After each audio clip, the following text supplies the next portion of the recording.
Hello and welcome to Jessie Bart Book Club. Today we are talking about Yellowjackets, Season 2, which has just ended on Prime and Paramount+. I think Season 2 is going to have a very hard job holding up to the magnificentness that was Season 1. But let's begin. I hope I'm not disappointed. The first episode was kind of a cold opener. I really enjoyed Shauna talking to Jackie's dead body. There was something fever dream about it. The whole thing seemed plausible yet implausible, like it was a dream. I believe the girls have now been out in the wilderness for about 6 months, and the fact Travis believes his little brother Javi is still alive is beyond ridiculous. Finding out that Lottie Matthews has a cult was completely believable. I kind of seen it coming from Season 1, but the stuff with the animal masks, and my first question was, is this cult site on the same site as the plane crash? Unfortunately, it is not. And my main hope for this season is that Misty gets some sex. Lottie Matthews' cult seems benign, though I do want to know why they all wear purple. I'm sure it has some significance. Lottie, I believe, brings the darkness. She can channel it in some way, and I think that's what Travis meant when he said that Natalie was right. But I think that is breeding false hope in Natalie. Also, when Travis was dying and Lottie hallucinated Laura Lee, that was crazy. I wonder what it symbolizes. I know it symbolizes something.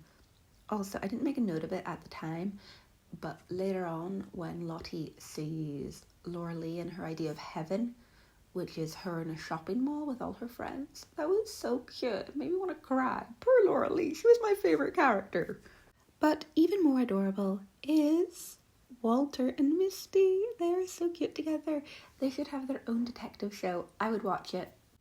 What is going on with Taisha's hallucinations? Her weird night person behaviour? It's so odd.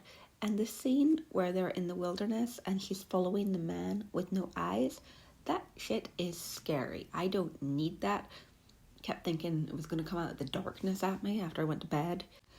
But is the night person behaviour going anywhere?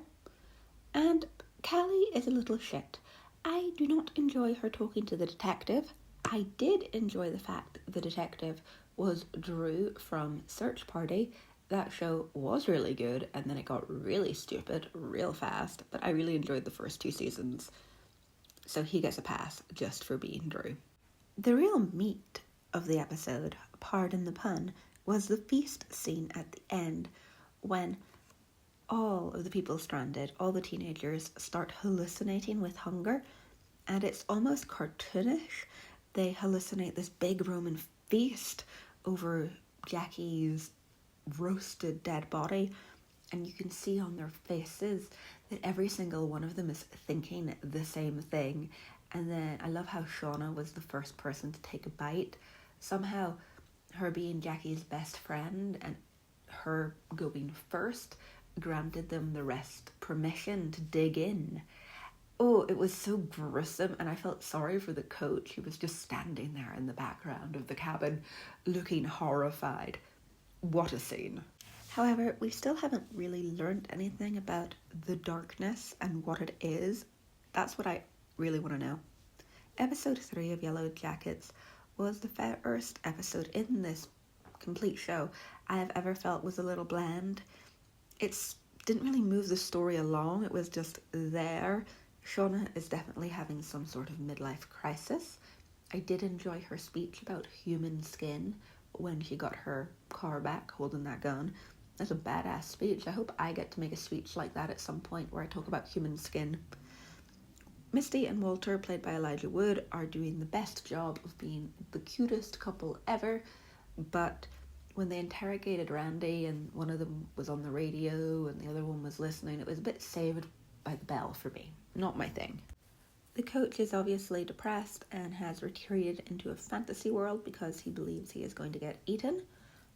Drew from Search Party, whose real name is John Paul Reynolds, is still about, and I'm enjoying that because he's a good actor. The actress playing Taisha, the older version, definitely plays crazy well. You can tell she's in pain and she doesn't know what to do and she's sleep deprived, and it's really good. Natalie does nothing this episode. I feel like we didn't get enough Natalie this season. Episode 4 was a little bit better. I enjoyed the Misty-Walter dynamic, especially when they are both cleaning their respective hotel rooms in exactly the same way.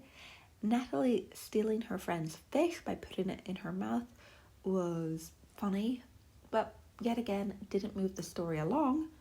And Taisha finding Van was brilliant. I can't wait to see how that plays out.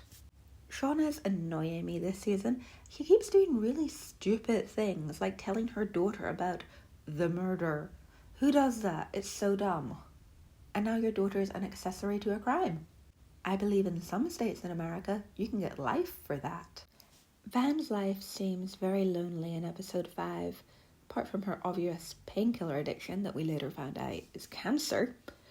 Seen that coming as well. There was definitely something going on with her. It wasn't hidden very well. No big shock realization. However, the big realization was Natalie going back to her inner trauma or whatever and realizing that the presence has followed them from the wilderness because none of them were meant to survive the plane crash. I got parallel universe vibes from that. It was really good, really well done. Apart from that scene at the end, I didn't like this episode that much. Shauna and Randy and the hand cream in the condom, fine, no big deal, but if it wasn't for that closing scene where Natalie realizes none of them were meant to come back, this would not be a good episode. Episode 6 is the birth episode. Shauna in the wilderness finally gives birth. It is painful and agonizing to watch. My poor boyfriend had to cover his eyes. That takes up most of the episode and is good. You know the baby's going to die, but it's still good viewing. Does that make sense? Misty killing Crystal. Kind of seen it coming. Crystal was not getting out of there alive. Episode 7 simply gets the gang back together at Lottie's commune. Shows Lottie losing her mind even more, but nothing is happening. We've had a few episodes this season where not much has happened, and I want my weird witchy shit back. That's what I came here to see. I want it. Give it to me. Episode 8 was so good. It brought it right back to what I love about Yellowjackets and got me all hyped up for the season finale. I adored watching them pull lots to see who was going to have to sacrifice themselves. It reminded me of people doing that on boats when they're stranded at sea. And the scene where they all run out of the cabin after Natalie, so good. Just run. But poor Javi falling in the lake. He was such a nice boy. But the wilderness chose him.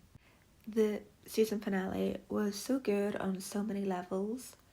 Lottie actually being crazy was great, and I loved how they went along with the craziness and they made masks for their hunt.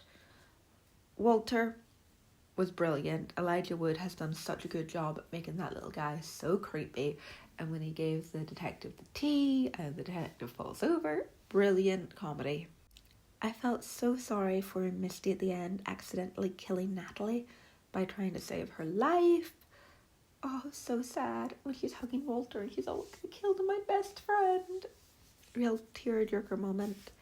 Van, of course, wanting to die, to me, makes complete sense because she's got cancer, it's terminal, and this is the way she wants to go out. So, of course, she wants a hunt because she wants to be picked as the prey and wants to go out the way she lived. Natalie getting picked as the leader for them when they're in the wilderness made sense because she's the best hunter. The best hunters normally in hunter-gatherer societies are in charge. It makes complete sense. The coach setting them all on fire for killing Javi was so good. I seen it coming. I knew he was going to do something, but the bit where they're all outside huddled in their blankets looking at their home burn, oh, sent shivers down my spine. But I'm really looking forward to next season and seeing Natalie be the Horned Lord. That's really good. However, how this episode ended with all the strings coming together, the police, all the different survivors, Shauna's husband, Callie, everyone being at the ranch along with Walter and getting away with it all. Too Riverdale for me. I didn't like that ending. It should have been left with Misty holding Natalie in her arms or something. This season has definitely gone downhill from the first season, but it had a lot to live up to. So I'm going to give it 7 out of 10. I think we had 5 really good episodes. The first episode, the second episode, the birth episode, episode 8 and episode 9 were all brilliant. I think some of the plots are getting a little bit convoluted. They need to kill a few more people off. Like, what is going on with Taisha's wife who's in intensive care and who's looking after their son? I don't get it, but I am looking forward to season 3 and I am going to watch it when it comes out. If you enjoyed this video, make sure and check out my season 1 review of Yellowjackets. I also have a playlist where I talk about other TV shows and historical fiction. Until next time, don't be a cannibal. Bye!